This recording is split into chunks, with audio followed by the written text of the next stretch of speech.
Assalamualaikum warahmatullahi wabarakatuh. Perkenalkan kami dari kelompok 5. Hari ini kita akan masuk mata kuliah Administrasi dan Supervisi Pendidikan. Materi hari ini kita akan belajar tentang administrasi kurikulum. Sebelumnya saya akan memperkenalkan anggota kelompok dari kelompok 5 dengan saya sendiri Wiwin Afrianti. Kemudian ada Rizka Aulia Putri dan Alfi Sukra Hairunisa. Jadi materinya itu tentang administrasi kurikulum. Administrasi kurikulum terdiri dari dua kata, administrasi dan juga kurikulum. Administrasi itu merupakan pengabdian atau pelayanan terhadap objek tertentu, sedangkan kurikulum dapat kita artikan sebagai kumpulan berbagai mata pelajaran yang diberikan kepada peserta didik melalui kegiatan yang kita sebut dengan kegiatan proses pembelajaran. Jadi administrasi kurikulum itu adalah sebuah administrasi atau pelayanan yang ditunjukkan untuk keberhasilan kegiatan belajar mengajar secara maksimal dengan titik berat pada usaha peningkatan kualitas interaksi belajar mengajar tersebut. Administrasi kurikulum memiliki beberapa fungsi. Beberapa fungsi tersebut yang pertama, meningkatkan efisiensi pemanfaatan sumber daya kurikulum. Pemberdayaan sumber maupun komponen kurikulum dapat ditingkatkan melalui pengelolaan yang terencana serta efektif. Kemudian, meningkatkan keadilan dan kesempatan pada siswa untuk mencapai hasil yang maksimal. Kemampuan yang maksimal dapat dicapai peserta didik tidak hanya melalui kegiatan intrakurikuler, tetapi juga perlu melalui kegiatan ekstrakurikuler yang dikelola secara integritas dalam mencapai tujuan kurikulum. Selanjutnya yaitu untuk meningkatkan relevansi dan efektivitas pembelajaran sesuai dengan kebutuhan peserta didik maupun lingkungan sekitar peserta didik. Kurikulum yang dikelola secara efektif dapat memberikan kesempatan dan hasil yang relevan dengan kebutuhan peserta didik maupun lingkungan sekitar. Kemudian meningkatkan efektivitas kinerja guru maupun efektivitas siswa dalam mencapai tujuan pembelajaran. Pengelolaan kurikulum yang profesional, efektif, serta terpadu dapat memberikan motivasi pada kinerja guru maupun aktivitas siswa dalam belajar. Dan yang terakhir yaitu meningkatkan efisiensi dan efektivitas proses belajar mengajar. Proses pembelajaran selalu dipantau dalam rangka melihat konsistensi antara desain yang telah direncanakan dengan pelaksanaan pembelajaran.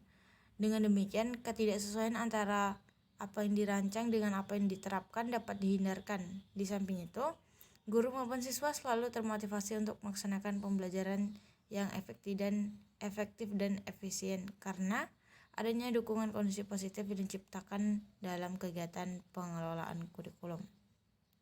Lingkup administrasi kurikulum. Pertama, perencanaan kurikulum. Perencanaan kurikulum berfungsi sebagai pedoman dan alat pengaturan dalam manajemen pendidikan yang terdiri dari petunjuk berupa jenis serta sumber yang dibutuhkan oleh peserta, perlengkapan media, pembelajaran dan tindakan yang harus dikerjakan. Yang kedua adalah pengorganisasian kurikulum.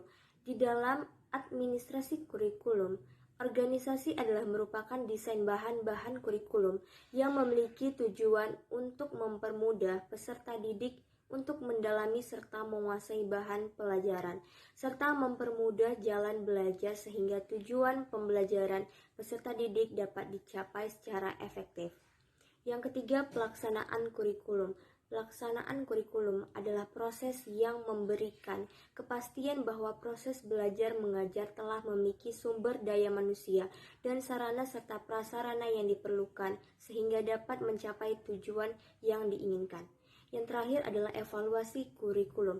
Evaluasi kurikulum adalah proses penerapan prosedur ilmiah untuk mengumpulkan data yang valid dan reliable untuk membuat keputusan tentang kurikulum yang sedang berjalan atau telah dijalankan.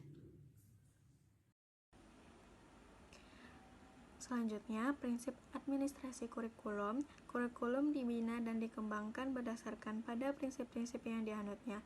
Prinsip itu pada dasarnya merupakan kaidah yang menjiwai kurikulum tersebut.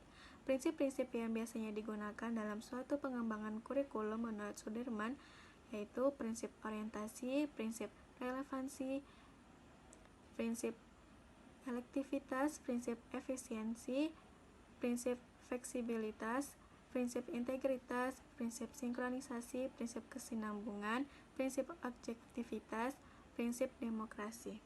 Selanjutnya, peranan guru dalam administrasi kurikulum. Adapun peran guru dalam administrasi kurikulum yaitu menyusun sebuah kurikulum sebagai pedoman dalam proses kegiatan belajar dan mengajar dalam sebuah instansi guna mensukseskan dan memperlancar kegiatan yang bermanfaat di instansi tersebut. Guru berperan sangat penting dalam penetapan kebijaksanaan sekaligus melaksanakan semua proses perencanaan, pengkoordinasian, pengarahan, pengorganisasian, pembiayaan, penilaian kegiatan kurikulum, kesiswaan, sarana dan prasarana, personalia sekolah dan keuangan hingga hubungan sekolah dengan masyarakat. Itulah mengapa guru harus aktif memberikan tenaganya.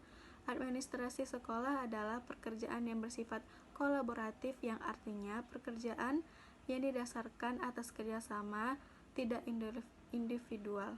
Oleh karena itu, semua personal sekolah termasuk guru harus terlibat dalam proses administrasi pendidikan. Selanjutnya, peranan guru dalam administrasi kurikulum.